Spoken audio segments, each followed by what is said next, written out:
عظیم مذہبی اسکالر پروردہ نگاہ ضیاء الامت جناب حضرت علامہ مولانا پروفیسر عزیز احمد گوندل صاحب، زینت القراء میزبان محترم جناب حضرت علامہ مولانا قاری محمد زاہد شریف صاحب، عزیز القدر جناب حضرت علامہ مولانا محمد حسن رضا رضوی صاحب و دیگر اساتذہ کرام دارالعلوم محمدیہ غوثیہ فری ٹاؤن، معزز حاضرین و سامعین، عزیز طلبہ، خواتین اسلام، آج کی یہ نور بدامہ سعادت افروز محفل حضور نبی مکرم شفیع معظم تاجدار مدینہ سرور قلب و سینہ صاحب یکرہ براق سید الاولاد احمد مجتبی جناب حضرت محمد مصطفیٰ صلی اللہ علیہ وآلہ وسلم کے میلاد پاک پر خوشی کا اظہار کرنے کے لیے انعقاد پذیر ہے۔ میں حضرت قبلہ مولانا محمد عبید اللہ صاحب کو اور قاری زاہد شریف صاحب کو اور ان کے اہل خانہ کو صمیم قلب سے ہدیہ تبلیغ و تحسین پیش کرتا ہوں اور دعا کرتا ہوں کہ اللہ کریم اس محفل کو اپنی بارگاہ میں شرف قبولیت نصیب فرمائے اور حضور صلی اللہ تعالیٰ علیہ وسلم کے اسم مبارک کی بے شمار برکتیں نصیب فرمائے۔ حضرات، امام بوصیری رحمت اللہ تعالیٰ علیہ کا قصیدہ بہت مشہور ہے، بچے بچے کی زبان پہ وہ قصیدہ موجود ہے، ٹی وی پہ پڑھا جاتا ہے، مدارس میں پڑھا جاتا ہے، اور خاص طور پہ ربیع الاول کے مہینے میں تو ہر بندے کو یاد ہو جاتا ہے، مولا صلی وسلم دائما ابدا علی حبیبک خیر الخلق کلہم۔ اس قصیدے میں حضرت امام بوصیری رحمت اللہ تعالیٰ علیہ، اور یہ قصیدہ وہ ہے کہ جو حضور صلی اللہ تعالیٰ علیہ وسلم کی بارگاہ میں اتنا مقبول ہے کہ جب حضرت امام بوصیری نے مفلوج حالت میں، فالج زدہ حالت میں جب یہ قصیدہ لکھا تو حضور نبی پاک صلی اللہ تعالیٰ علیہ وسلم نے کرم نوازی فرمائی، حضور تشریف لائے، خواب میں تشریف لائے، اور آپ نے امام بوصیری سے ارشاد فرمایا کہ بوصیری قصیدہ سناؤ۔ روز کرنے لگے کہ یا رسول اللہ میں کون سا قصیدہ سناؤں؟ تو فرمایا وہ قصیدہ سناؤ جس کا پہلا شعر، جس کا مطلب یہ ہے امن تذکر جیران بذی سلمی مزجت دمعن جناب مخلط بدمی۔ یہ جس قصیدہ کا مطلب ہے، پہلا شعر ہے، وہ قصیدہ سناؤ۔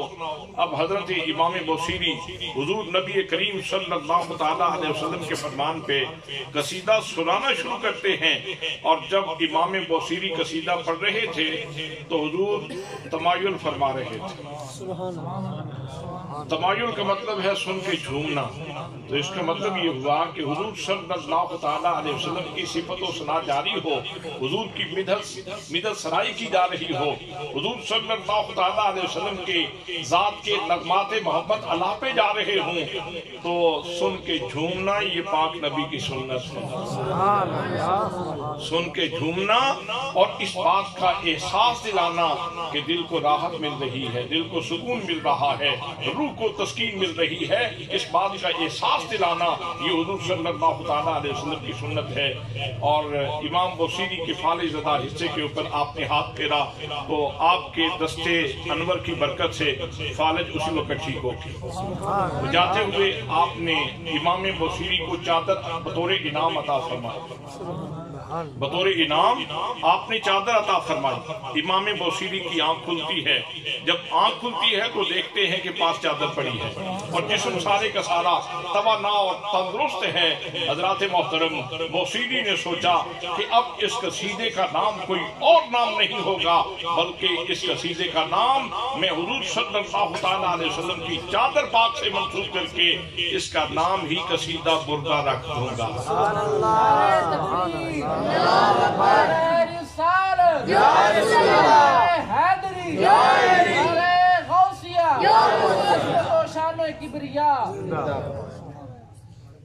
حضرات، جب حضور صلی اللہ تعالیٰ علیہ وسلم نے وہ چادر عطا فرمائی تو امام بصیری نے اس کا نام، اس قصیدے کا نام قصیدہ بردہ رکھا۔ اس قصیدہ بردہ میں ایک شعر ہے جس کا ترجمہ اور مفہوم یہ ہے کہ حضرت امام بصیری فرماتے ہیں کہ حضور صلی اللہ تعالیٰ علیہ وسلم کے اسم مبارک کے ساتھ، حضور کے نام کے ساتھ، ذات تو بعد کی بات ہے، ذات تو وراء الورا ہے، حضرات نام کے اندر اتنی برکتیں ہیں کہ حضور صلی اللہ تعالیٰ علیہ وسلم کی جتنی شانیں ہیں، اگر ان تمام شانوں کا اظہار ہو تو آپ کو اللہ کریم نے اتنی بزرگی عطا فرما رکھی ہے کہ کوئی بندہ کسی قبرستان میں جا کے اگر حضور کا ایک دفعہ نام لے تو اس قبرستان کے سارے مردے زندہ ہو جائیں۔ سبحان اللہ! اتنا زندگی بخش میرے آقا کریم صلی اللہ تعالیٰ علیہ وسلم کا نام ہے۔ جس گھر میں حضور صلی اللہ تعالیٰ علیہ وسلم کا تذکرہ ہوتا ہے، حضور کی نعت پڑھی جاتی ہے، میرے آقا کے اوپر نازل ہونے والی کتاب کی تلاوت کی جاتی ہے، حضرات اس گھر میں اللہ کی برکتیں نازل ہوتی ہیں، اللہ کی رحمتیں نازل ہوتی ہیں، اللہ کریم کی خوشنودی اترتی ہے، اللہ کریم کی طرف سے انعامات کی بارش ہوتی ہے، اللہ کریم کی طرف سے مہربانیاں ہوتی ہیں۔ تو ہم دعا کرتے ہیں کہ اللہ کریم اس محفل کے صدقے اس گھر میں بے پناہ برکتیں نازل فرمائے۔ ویسے بھی یہ علماء کا گھرانہ ہے، یہاں ہمہ وقت قرآن مقدس کی تلاوت کی جاتی ہے، اللہ کریم ان کو اور برکتیں نصیب فرمائے، اور ہمارے مقتدر عالم دین حضور سیدی ضیاء الامت رحمت اللہ تعالیٰ علیہ کے عاشق حضرت قبلہ مولانا محمد عبید اللہ صاحب کو اللہ کریم صحت و تندرستی نصیب فرمائے، مولانا عزیز احمد گوندل صاحب کو اللہ کریم صحت و تندرستی نصیب فرمائے، اور خاص طور پہ ہم جب اپنے لیے دعا کرتے ہیں تو اس سے پہلے ہم اپنے مرشد کریم، دیوان کریم حضور قبلہ پیر محمد امین الاسناد شاہ صاحب سجادہ نشین آستانہ عالیہ بھیرا شریف ان کے لیے دعا کرتے ہیں کہ اللہ کریم ان کا سایہ ہمارے سروں پہ سلامت رکھے، ان کے زندگی کے منافع ہمیں نصیب رکھے، اور آپ کی شخصیت کا سائبان ہماری سروں کے اوپر ہمیشہ موجود رہے۔ میرے دوستو، میرے بھائیوں، قرآن مقدس جو نغمہ الہام ہے، اس کو اللہ کریم نے ہماری روح کی غذا کے طور پہ اتارا ہے۔ جسم کی غذا کا سرچشمہ وہ زمین ہے، اس لیے کہ جسم اربع عناصر سے، آگ سے، مٹی سے، پانی سے، ہوا سے بنا ہے، تو اس کی غذا بھی پانی، آگ اور مٹی اور انہی چار عناصر سے تیار ہوتی ہے، لیکن روح یہ عالم بالا کی چیز ہے، یہ حریم قدس سے آئی ہے، یہ حریم ناز سے آئی ہے، یہ اللہ کی جناب خاص سے آئی ہے، اور اس روح کی غذا کے لیے اللہ کریم نے جو ہمیں نسخہ عطا فرمایا ہے وہ قرآن مقدس ہے۔ قرآن مقدس کا ایک ایک حرف انسان کی روح کا لقمہ ہے، انسان کی روح کا لقمہ ہے۔ اگر پڑھا جائے قد جاءکم من اللہ نور، تو اس کے اندر روح کی غذا ہے۔ اگر پڑھا جائے لقد جاءکم رسول من انفسکم عزیز علیہ ما عنتم حریص علیکم بالمؤمنین رؤوف الرحیم، تو یہ روح کی غذا ہے۔ اگر پڑھا جائے لقد من اللہ علی المؤمنین اذ بعث فیہم رسولا، تو یہ ہماری روح کی غذا ہے۔ اگر یہ پڑھا جائے هو الذی ارسل رسولہ بالہدی ودین الحق، کہ وہ رب ہے کہ جس نے اپنے رسول کو سچائی دے کر نازل فرمایا ہے، تو یہ ہمارے روح کی غذا ہے۔ حضرات، جس طرح اگر کوئی جسم کا لقمہ کھینچنے کی کوشش کرے تو تکلیف ہوتی ہے کہ نہیں؟ آج پوری دنیا بلکہ پورا پاکستان اس تکلیف میں ہے، مہنگائی بڑھتی جا رہی ہے، مہنگائی بڑھتی جا رہی ہے، اور غریب اس سلسلے میں پریشان ہے کہ ہمارے منہ سے لقمہ کھینچا جا رہا ہے، ہمارے منہ سے لقمہ چھینا جا رہا ہے، مہنگائی بڑھتی جا رہی ہے، ہر گھر کے چراغ بجھتے جا رہے ہیں، اور لوگ انتہائی پریشانی کا شکار ہیں۔ حضرات، اگر کسی کا جسم کا لقمہ چھیننا یہ جرم ہے تو کسی کی روح کا لقمہ چھیننا بھی یہ اس سے کم جرم نہیں، یہ اس سے بڑا جرم ہے۔ جو لوگ میلاد کے مخالف ہیں، جو کہتے ہیں کہ میلاد نہ ہو، تذکرہ میلاد نہ ہو، حضور کی آمد کی بات نہ ہو، حضرات محترم، اصل میں وہ ہماری روح کا لقمہ چھیننا چاہتے ہیں، اور ہم اپنی جان تو دے دیں گے لیکن میلاد منانا نہیں چھوڑیں گے، اس لیے کہ یہ ہماری روح کی غذا ہے، یہ ہماری روح کی غذا ہے۔ قد جاءکم من اللہ نور، اس میں کیا ہے؟ ہماری طرف اللہ کی طرف سے نور آ گیا، تو یہ قرآن مقدس ہے، اور قرآن مقدس یہ روح کی غذا ہے۔ لقد من اللہ علی المؤمنین اذ بعث فیہم رسولا، یہ آیت ہماری روح کی غذا ہے۔ نماز بھی روح کی غذا ہے، روزے کا جہاں ذکر ہے وہ بھی روح کی غذا ہے، جہاں حج کا ذکر ہے وہ بھی روح کی غذا ہے، جہاں عمرے کا ذکر ہے وہ بھی روح کی غذا ہے، اور ساتھ ساتھ جہاں میلاد کا ذکر ہو وہ بھی روح کی غذا ہے۔ اگر نماز کا ذکر کرنا اور نماز والی آیات پڑھنا یہ مستحسن اقدام ہے، اگر حج والی آیات پڑھنا یہ مستحسن قدم ہے، اگر عمرے والی آیات پڑھنا یہ مستحسن قدم ہے، تو میلاد والی آیات پڑھ کے ان کی تشریح کرنا یہ بھی مستحسن قدم ہے، یہ بھی ہماری روح کی غذا ہے۔ آئیے وہ روح کی جو غذا ہے اس کا ایک لقمہ سمجھ لیں یا دسترخوان کا کچھ حصہ سمجھ لیں، وہ میں آپ کی خدمت میں پیش کر رہا ہوں۔ اللہ کریم نے حضور صلی اللہ تعالیٰ علیہ وسلم کی شان بیان کرتے ہوئے ارشاد فرمایا، وَإِذْ، اور یاد کرو، یاد کرو ایک محفل ہوئی تھی، ایک جلسہ ہوا تھا جو اللہ کریم نے اپنے حبیب صلی اللہ تعالیٰ علیہ وسلم کی صدارت میں کیا تھا، اور اس میں خطاب فرمانے والا رب العزت تھا، اور اللہ کریم نے سارے نبیوں کو جمع کیا، سارے رسولوں کی روحوں کو جمع کیا، اور سلیکٹڈ لوگ بلا کے، منتخب لوگ بلا کے اللہ کریم نے وہ جلسہ کیا، اور اس میں خطاب خود فرمایا، اور پھر اس کو اتنا ناقابل فراموش بنا دیا، فرمایا وَإِذْ، اور یاد کرو ان خوبصورت لمحات، یاد کرو ان لمحات کو۔ اس کا سب سے پہلا مخاطب کون ہے؟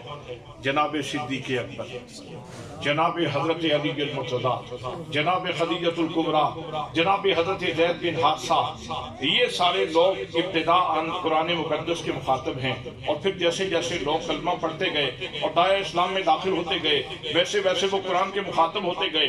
حضرات محترم، تو اولین مخاطب اس آیت کے صحابہ کرام ہیں، اہل بیت اطہار ہیں، اور ان کے بعد پھر تابعین ہیں، پھر تبع تابعین ہیں، پھر سلف صالحین ہیں، اور پھر یہ وقت کا پہیہ چلتا جا رہا ہے اور بات ہم تک پہنچی ہے۔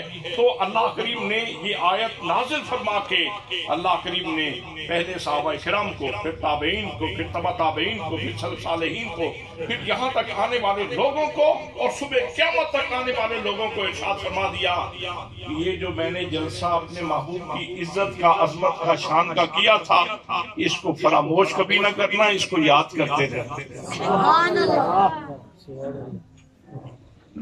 اس کو فراموش کبھی نہ کرنا، اس کو یاد کرتے رہنا۔ وَإِذْ أَخَذَ اللَّهُ، یاد کرو جب اللہ کریم نے دیا، میثاق النبیین، نبیوں سے میثاق لیا، نبیوں سے میثاق لیا۔